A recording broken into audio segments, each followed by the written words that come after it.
जो त्रिविध मार्गों से हम चले हुए इन कामों का एक सीधा सीधा लाभ आज उसके परिणाम के रूप में हमें नजर आ रहा है। 60 साल बाद लगातार तीसरी बार आपने हमें देश सेवा का मौका दिया है। मेरे 140 करोड़ देशवासी, आपने जो आशीर्वाद दिए हैं उस आशीर्वाद में मेरे लिए एक ही संदेश है, जन जन की सेवा, हर परिवार की सेवा, हर क्षेत्र की सेवा और सेवा भाव से समाज की शक्ति को साथ लेकर के विकास की नई ऊंचाइयों पर पहुंचना, 2047 विकसित भारत के सपने को लेकर के चलना, उसी एक संदेश को लेकर मैं आज लाल किले की प्राचीर से हमें आशीर्वाद देने के लिए मैं कोटि कोटि देशवासियों का सर झुका करके आभार व्यक्त करता हूं। मैं उनके प्रति नतमस्तक होता हूं और मैं उनको विश्वास दिलाता हूं कि हमें नई ऊंचाइयों को नए जोश के साथ आगे बढ़ना है।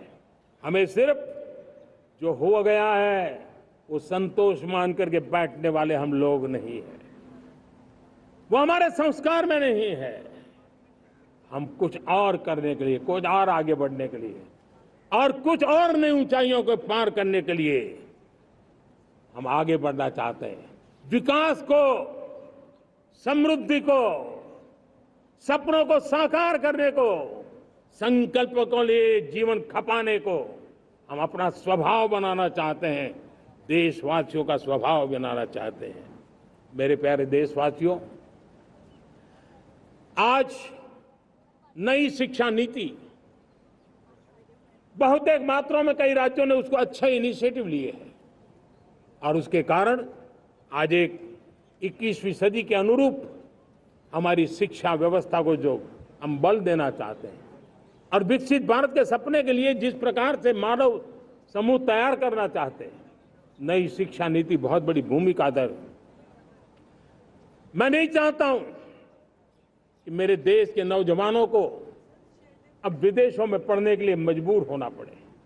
मध्यम वर्गीय परिवार के लाखों करोड़ों रुपया बच्चों को विदेश पढ़ने के लिए भेजने में खर्च हो जाए। हम यहां ऐसी शिक्षा व्यवस्था का विकसित करना चाहते हैं कि मेरे देश के नौजवानों को विदेश जाना न पड़े, मेरे मध्यम वर्गीय परिवारों को लाखों करोड़ रुपया खर्च करना न पड़े। इतना ही नहीं, ऐसे संस्थान निर्माण हो ताकि विदेशों से लोग भारत के अंदर उनका मुंह मोड़े। अभी अभी हमने बिहार का हमारा गौरवप्रद इतिहास रहा है, नालंदा यूनिवर्सिटी का पुनर्निर्माण किया है।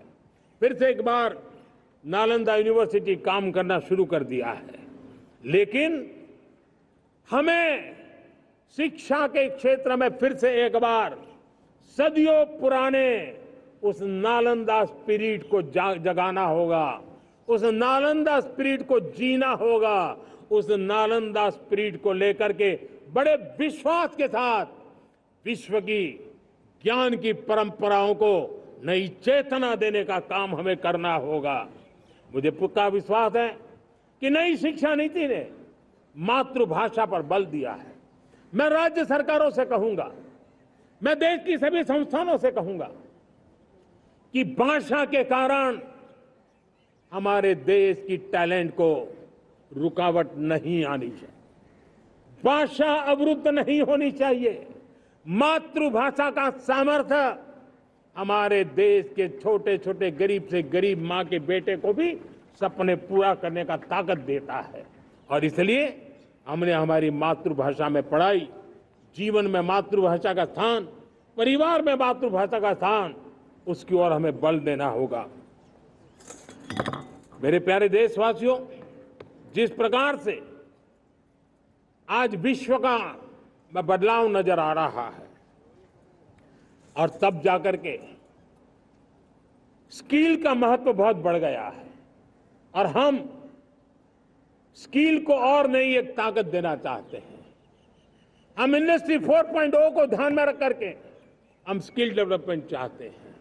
हम जीवन के हर क्षेत्र में, हम एग्रीकल्चर सेक्टर में भी कैपेसिटी बिल्डिंग करके देने के लिए स्किल डेवलपमेंट चाहते हैं। हम तो हमारा सफाई का क्षेत्र हो, उसमें भी एक नए स्किल डेवलपमेंट की ओर बल देना चाहते हैं। और हम स्किल इंडिया प्रोग्राम को बहुत व्यापक रूप से इस बार लेकर के आए हैं। बजट में भी इसका बहुत बड़ा, इस बजट में इंटर्नशिप को भी हमने बल दिया है ताकि हमारे नौजवानों को एक एक्सपीरियंस मिले, उनकी कैपेसिटी बिल्डिंग हो और बाजार में उनका ताकत दिखाई दे। उस प्रकार से मैं स्किल युवाओं को तैयार करना चाहता हूं। और जैसे कई बार, और दोस्तों, आज विश्व की परिस्थिति को देखते हुए मैं साफ साफ देख रहा हूं कि भारत का स्किल्ड मैन पावर जो है, हमारा स्किलफुल जो नौजवान है, वो ग्लोबल जॉब मार्केट में अपनी दमक बनाए। हम उस सपने को लेकर के आगे चल रहे हैं।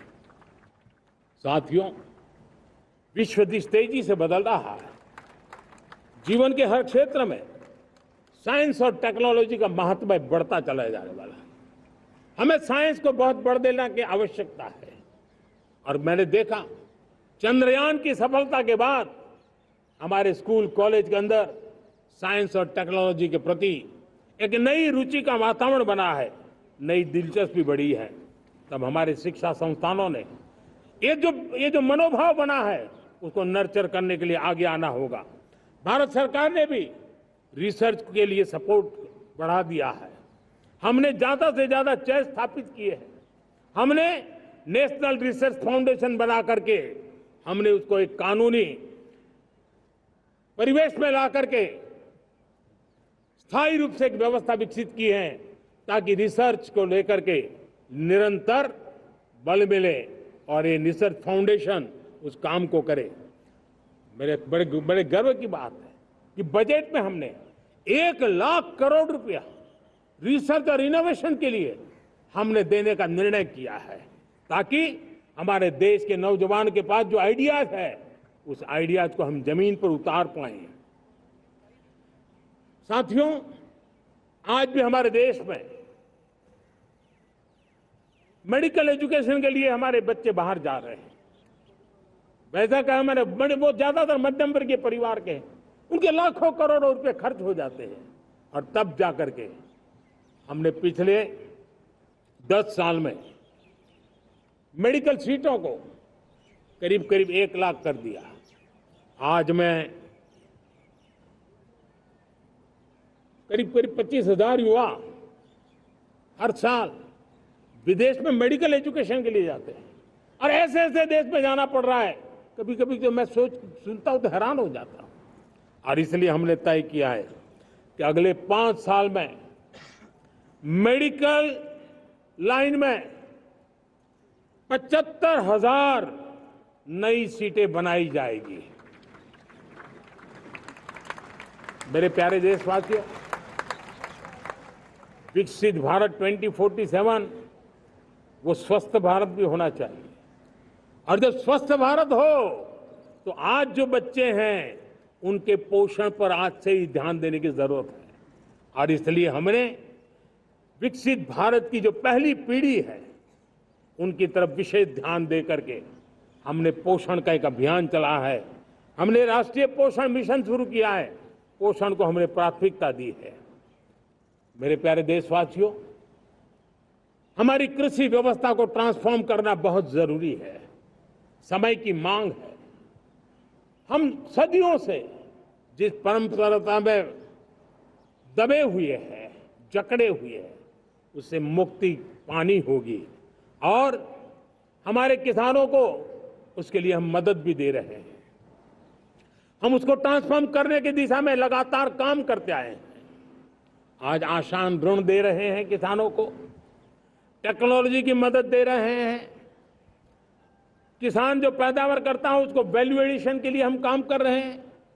उसके लिए मार्केटिंग के लिए पूरा प्रबंध करते हैं ताकि उसको एंड टू एंड हर जगह पे हैंड होल्डिंग की व्यवस्था हो। उस दिशा में हम काम कर रहे हैं।